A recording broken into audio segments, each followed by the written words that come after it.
প্রথমত তো straight forward বলা যায় যে এক্সপোর্ট কমে যাবে, কারণ বাংলাদেশের প্রোডাক্টগুলো আরএনজি আমেরিকা মার্কেটে বেড়ে যাবে, সুতরাং ডিমান্ড কমে যাবে। সেটার ইম্প্যাক্ট অলরেডি পড়া শুরু হয়েছে। বিভিন্ন বায়ার ডিলে করছে, নতুন কন্ট্রাক্ট নিচ্ছে না। তো তার মানে ডাইরেক্ট আর ইনডাইরেক্ট অনেকগুলো ইম্প্যাক্ট আছে। সেটা হচ্ছে যে প্রথমত এটার সাথে যে ব্যাকওয়ার্ড লিঙ্কে যে ইন্ডাস্ট্রিগুলো আছে এগুলো তো এফেক্টেড হবে, গার্মেন্টস ইন্ডাস্ট্রিগুলো এফেক্টেড হবে।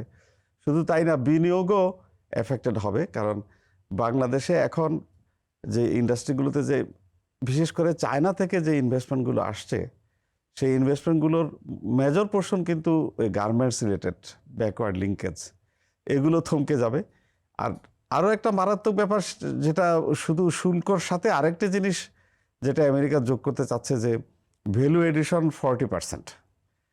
আমরা দেখতে পাচ্ছি আমাদের মূলত যে প্রোডাক্ট আমরা এক্সপোর্ট করি সেখানে নিটে আমরা 40%-এর উপরে ভ্যালু এডিশন করা সম্ভব লোকাল, কিন্তু ওভেনে আমরা সেটা পারি না। সুতরাং সেখানে আমরা আরেকটা মার খাবো। তার মানে স্ট্রেট ওয়ে আমরা যেটা দেখতে পাচ্ছি সেখানে আর অন্য আরেকটা হিসাবও দেখা যায়, যে তারা যে ট্রান্সশিপমেন্টের যে অভিযোগটা বিভিন্ন দেশের এগনিস্টে আনছে, সেটা সহজে বাংলাদেশের বিরুদ্ধে আনবে, যেটাকে তারা ট্রান্সশিপমেন্ট বলছে, যে চাইনিজ প্রোডাক্ট আমরা ট্রান্সশিপ করে আমেরিকা মার্কেটে নিয়ে যাব। এই ধরনের অভিযোগগুলো আসবে যদি 40% ভ্যালু এডিশন না হয়। তো সব কিছু মিলিয়ে কিন্তু স্ট্রেট হিসাব $8 বিলিয়ন এক্সপোর্ট এফেক্টেড হবে। যদিও ব্যক্তিগতভাবে মনে করি যে প্রাইমারিলি 8 বিলিয়ন এক্সপোর্ট বন্ধ হয়ে যাবে না, কারণ ওভারনাইট সুইচ ওভার করে আরেকটা দেশে আমেরিকা যেতে পারবে না।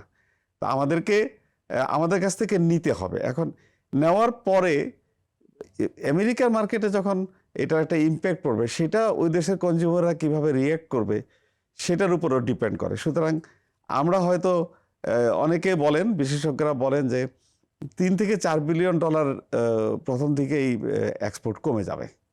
এখন এইগুলোর এই সবগুলো একটা কমপ্লেক্স সিচুয়েশন, যেটা আমরা অনুমান করতে পারছি। এটা ছাড়াও এখানে কি শুধু পোশাক খাত নাকি অন্যান্য খাতও রয়েছে? সব খাতই আছে, কিন্তু পোশাক খাত নিয়ে বলছি এই জন্য যে বাকিটা তো খুব অত বেশি সিগনিফিক্যান্ট না টোটাল ফিগারে। সেই জন্য আমি গার্মেন্টস নিয়ে কথা বলবো।